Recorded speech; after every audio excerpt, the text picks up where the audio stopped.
Python is one of the most popular languages used by many in data science and machine learning, web development, scripting, automation, and many more.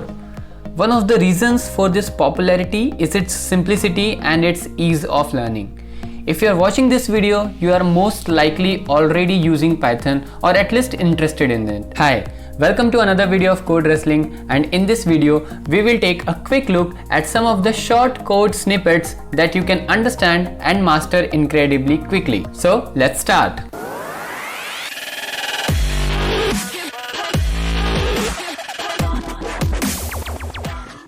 The first one that we have is checking for uniqueness. So this method can be used to check if there are duplicate items in the given list. So what we have done, we have created one function that takes a parameter list. Now what we are doing, we are checking whether the length of list is equals to the length of set of list. What does this set of list do? The set of list will create another set that contains only unique elements. It will remove all the duplicate items and create a new list. Don't worry, it will not make any change in the existing list that we have. It will just create another set and it will just calculate the length. So what we are doing, we are just checking whether the length of original list is equals to length of the unique element list. Okay, the set of list, it always gives you a unique element. We are checking the length. If the length is equal, that means all the elements are unique. If the length is not equals, that means it contains duplicate items.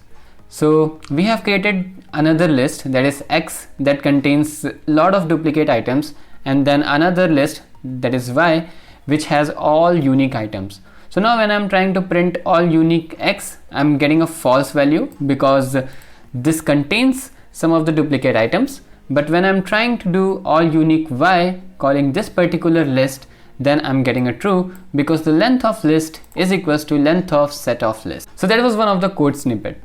Moving on to second one, that is anagram. So for those who doesn't know what anagram is, an anagram is a word or phrase formed by rearranging the letters of another word or phrase. For example, if I'm writing ABC, I can also write BCA. So this both words are anagrams of each other. So this method can be used to check if two strings are anagrams. So what we are doing, we are first importing a module that is counter. Now I'm creating another method, another function, anagram, that takes two arguments, first and second. Now what I'm doing, I'm checking whether the counter of first is equals to counter of second. If the result is true, that means both the word first and second are anagram of each other.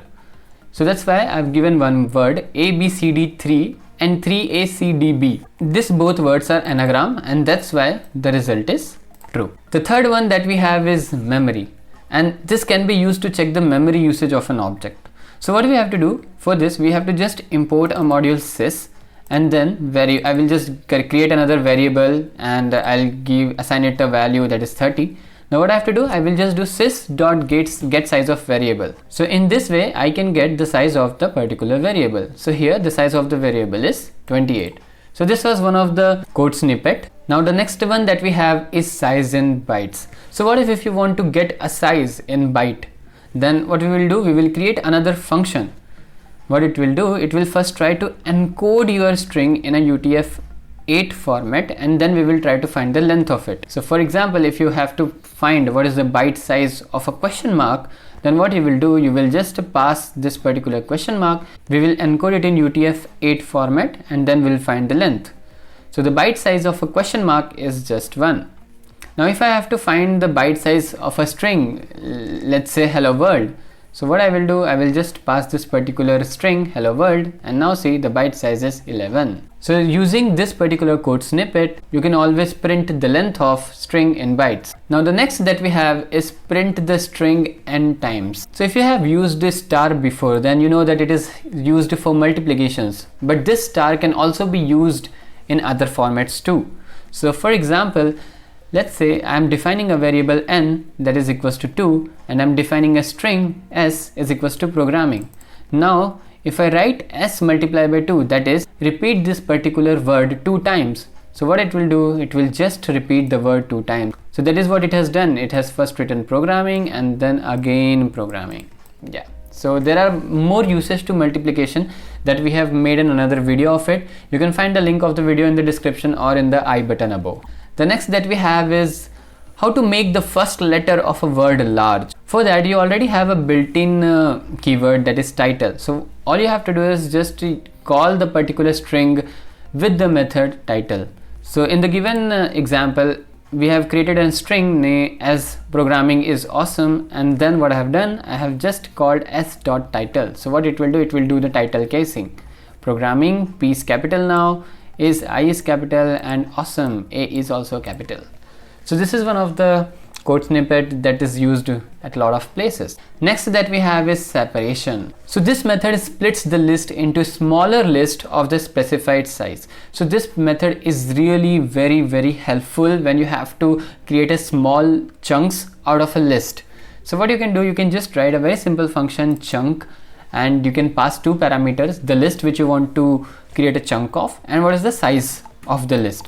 So what I'm doing, I'm just using a list comprehension where I'm doing a for loop on the particular length of the list, and then we are just passing a size. Whenever you give a third parameter, it basically makes sure that how much you want to skip, how much you want to move ahead. So what I'm doing, list of I to I plus size, I'm just creating a chunk of list. So that's how it's done.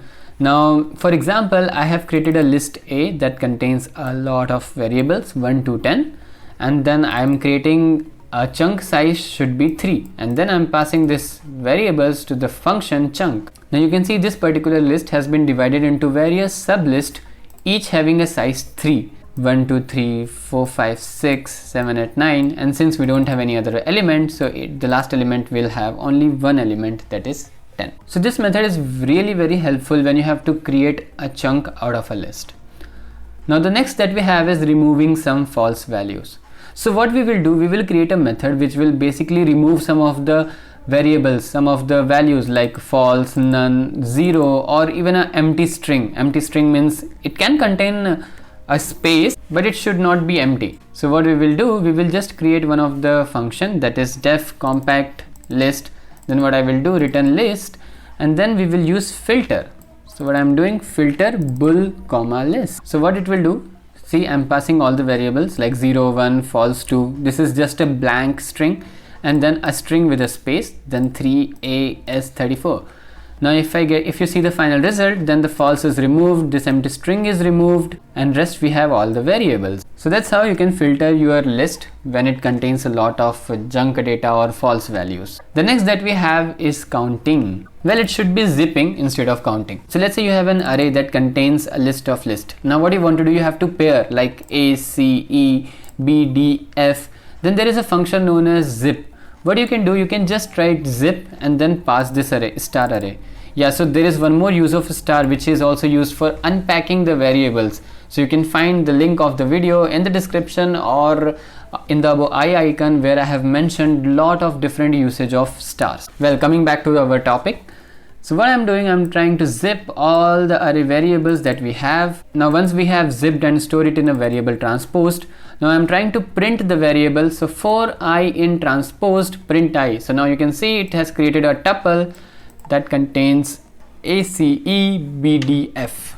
So the next that we have is chain comparison. So yeah, now you can do a multiple comparison with all kinds of operator in just one line.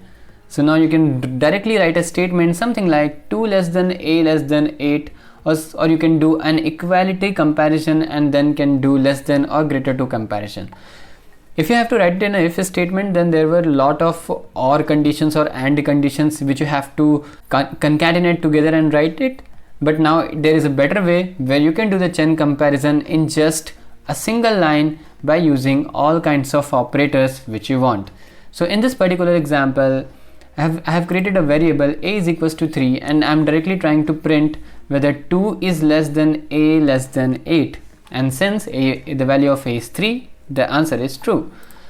Another example will be print 1 is equals to A less than 2. So now the first condition is only failed, and that's why the result is false. So this chain comparison is really helpful when you have to do a lot of comparisons. You don't have to now use lot of or conditions or and conditions when you have to do a multiple operation. You can just do it in one line. The another code snippet will be separate with comma. So this is something which we might already know, and we might have already used it. So what we are doing here, we are converting a list of string to a single string where each item from the list is separated by commas. So what I have done, I have created a list that contains lot of variables like singing, soccer, then swimming. Now what I have to do, I have to create a word that contains all these values and are separated with a comma. So what you can do is you can just directly call the method join and pass your list, all the items which you want to concatenate it, and also pass a variable how you want to concatenate it. So what I am telling you over here, I am first printing my hobbies are. This is the first line which I have printed, and then what I'm doing, I'm telling that join all the elements present in this particular list with a comma and a space. So that's why now the output is singing space soccer space swimming. Thus this string concatenation with a join method is really very helpful for a list of variables which you want to concatenate with a particular string like this comma and space. The next that we have is count the vowels. This particular code snippets is really helpful when we are doing some competitive programming. We might face some situations where we have to, count the number of vowels. So in that case, this particular code snippet is really very helpful. All you have to do is you have to import regular expressions, and then we will create one method that is count vowels. So what it says that find all which contains this particular regular expression, that is either it contains A, E, I, O, U. You have to test it on value and you have to ignore the case. After finding all of them, all the A, E, I, O, U variables, all you have to do is just count it. So let's see some of the examples. So what I'm passing the word foo bar. So if you see how many letters are there, there are 2 O's and 1 A. So what it will do, it will find 2 O and 1 A, and thus the length will be 3, and that's why we are printing 3.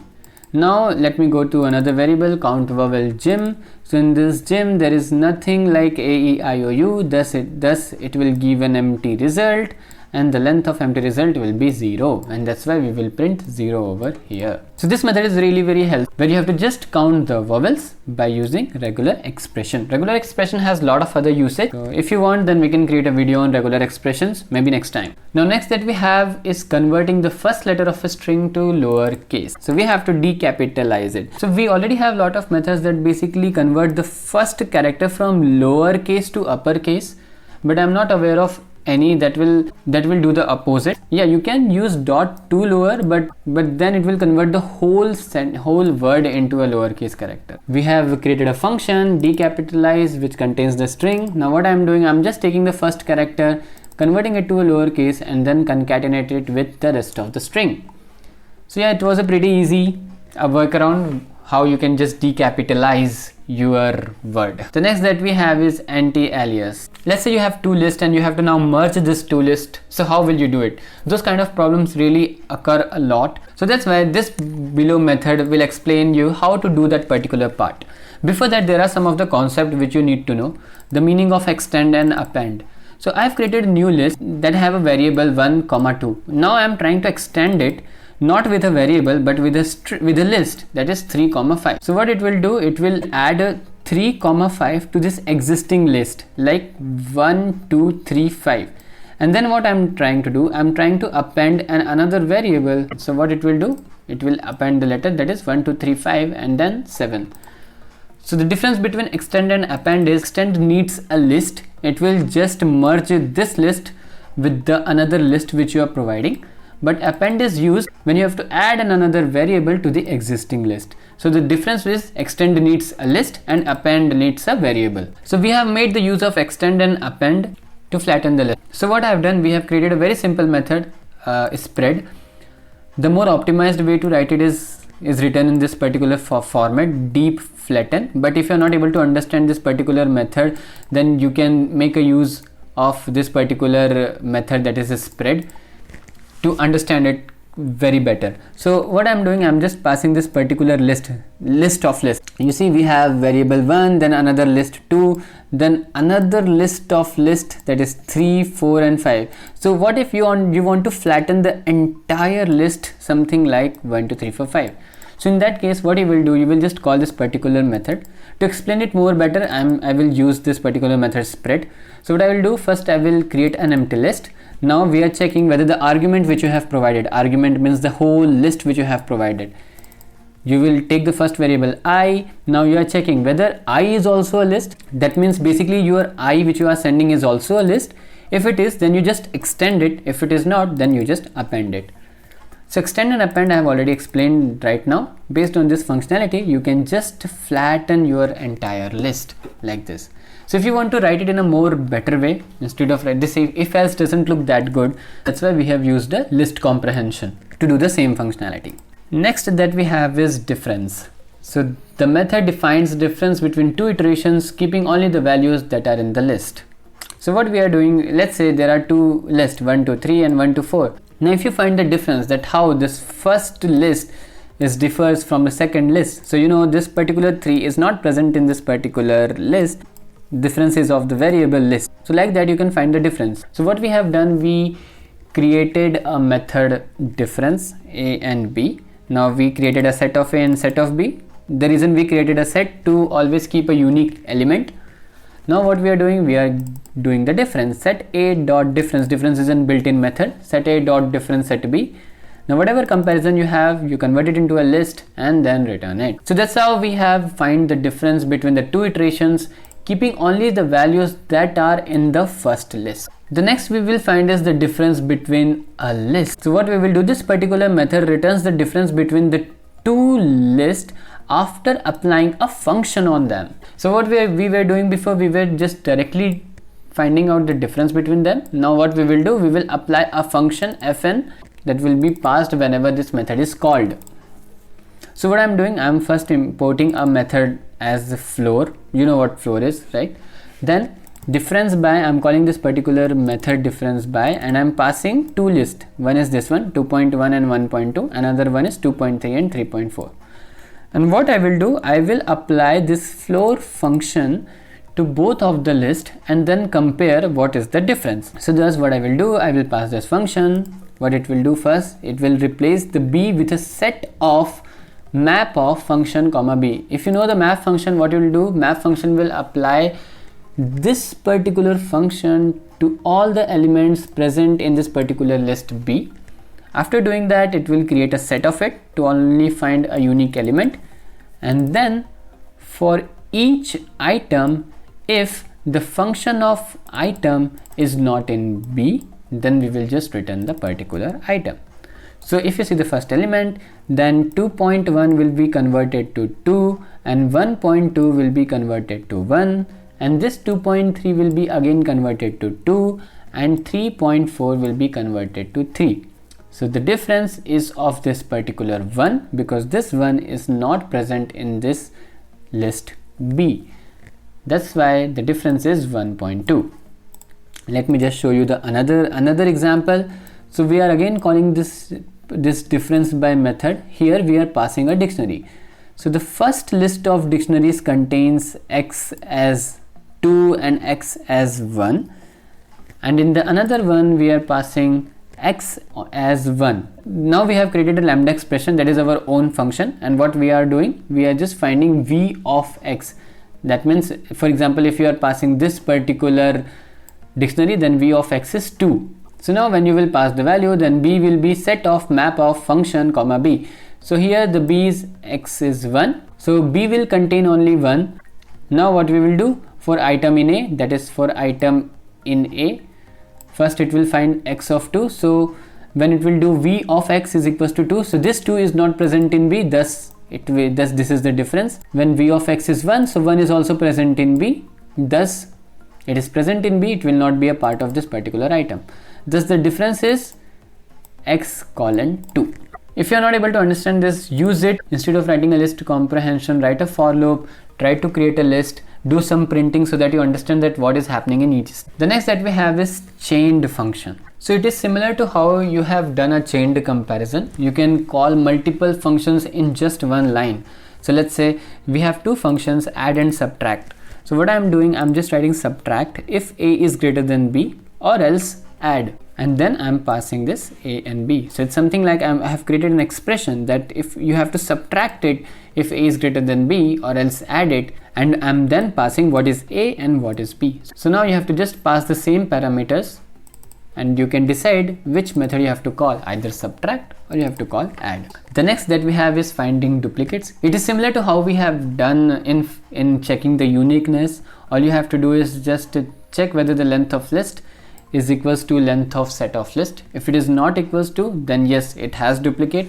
If it is equals to, then it doesn't have duplicate. So this is something which is very similar to what we have showed before. The next that we have is combine two dictionaries. So yeah, this is also one of the very good use of stars asterisk.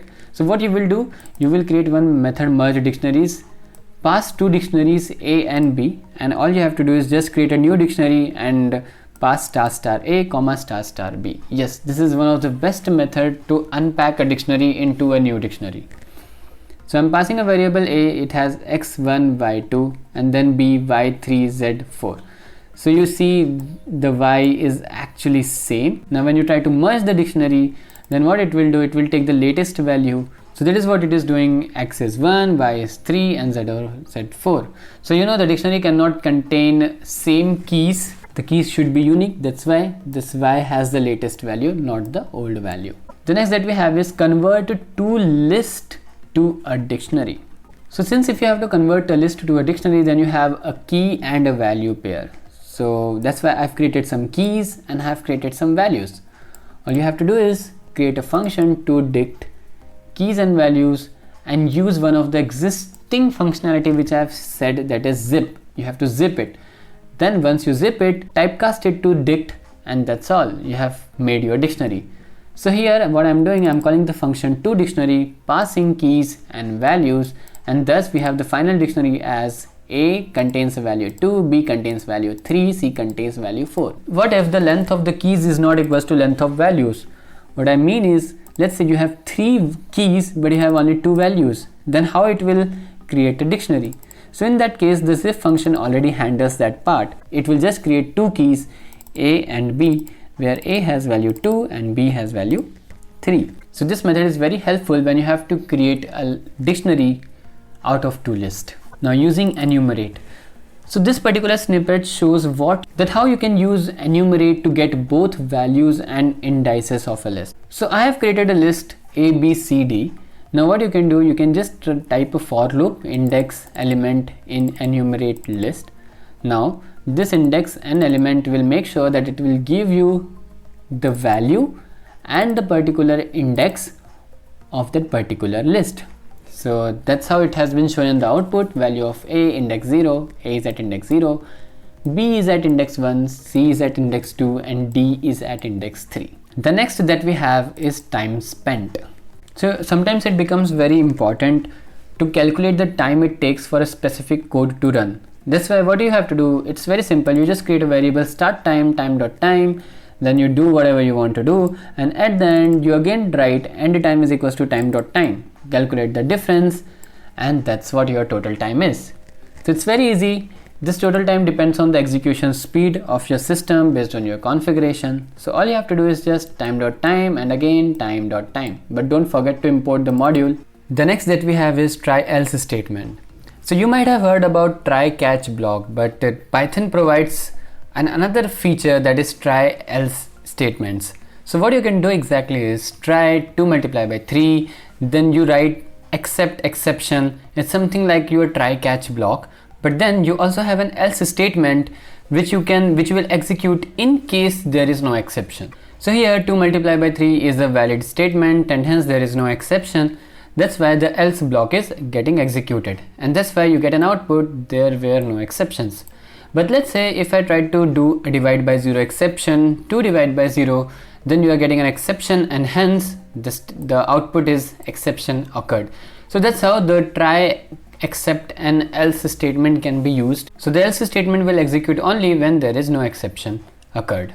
The next that we have is to find the element that appears most often. So what you have to do is you have to create a method. Now what does this method do is it will get all the unique numbers from the list and will apply a function list.count. Now what it will do, it will first count each numbers that are present. For example, 1 how many times it is coming, 2 how many times is coming, 3 how many times is coming. Like that you have the entire list, and then it will calculate the maximum out of it. So what is happening here is you have a max function. Now you are first creating a set of list. So set of list will have numbers like 1, 2, 3 and 4. And now it will not just give you maximum based on this number, it will give you maximum based on this key. So this key is list.count. So for each number, let's say 1, what is the count? So count is just 1, 2, 3. Now for the number 2, what is the count? So 1, 2, 3, 4. So the key is 4. So now what is the maximum? It will give maximum based on the key. So the key is 4 for the number 2. That's why the maximum of list is 2. So that's how it is coming. It will first calculate the set of list, and then it will find the maximum based on this key. The next that we have is palindrome. So yeah, the method checks if the given string is a palindrome. It is very simple method. All you have to do is just return a is equals to a of colon minus 1. So I have also trying to print the statement just to let you know that what it does. So it just writes the particular string in an opposite order, like from here to here instead of writing from here to here. So that's why it is a colon minus 1. So if a is equals to a of colon minus 1, that means the string is palindrome. It was a very simple function, a best way to find whether a particular string is a palindrome or not. The next that we have is calculator without if else statement. Yeah, so there's always a time when we have created a calculator program with a lot of if else statement or maybe switch expression. Well, Python provides one of the best way to do it. Now all you have to do is just import one of the module operator, and then what you can do is just create a variable having all the expressions and define what it is used for. For example, plus is used for operator.add, minus is used for operator.subtract, similarly. Now it's very simple. All you have to do is just print action of what you want to do. I want to subtract 50 and 25, and thus you have the output. Thus it is a new cool way of making a calculator program. The next that we have is shuffle. This code can be used to randomize the order of items in a list. So it's a very simple function. All you have to do is just import this particular module shuffle and just call shuffle on the particular list which you want to shuffle. Then after shuffling, just print the element, and here is your result with a shuffled items. The next that we have is change values. This is one of the code snippet which you have used a lot of time. So you can just create a function a comma b and then return the opposite of it, that is b comma a. Now all you do is swap a comma b, and it does that. So here if you see, a comma b is equals to minus 1 comma 14. That means a is equals to minus 1 and b is equals to 14. Now after swapping, it does the opposite, that is now b is minus 1 and a is 14. So that's why when I'm trying to print this swap a and b, it is doing 14 comma minus 1. The last that we have is get default value for missing key. So the code shows how you get the default value if the key you are looking for is not included in the dictionary. So this is the dictionary which I have created. D is equals to A has 1, B has 2. So you can see the dictionary doesn't have any key that has a value C. So thus when I'm trying to do d.get C comma 3, then it will return the value 3. But when I try to print D, the original dictionary, it stays the same. So those were some of the code snippets which are really useful and can save a lot of time. If you want access to this particular file, then I have already uploaded in the GitHub with code wrestling Python code snippets. I will also mention the link in the description. So you can just go ahead and download this particular IPyNB file. You can open it in the Jupyter notebook and it will open in the same way how it is displaying over here. So if you found this video helpful, click the like button, share with your friends, and don't forget to hit the bell icon so that you always get notified whenever we upload a new video. Stay tuned with us, do like, subscribe, share and comment. You can also write us at codewrestling@gmail.com. So happy learning, thank you.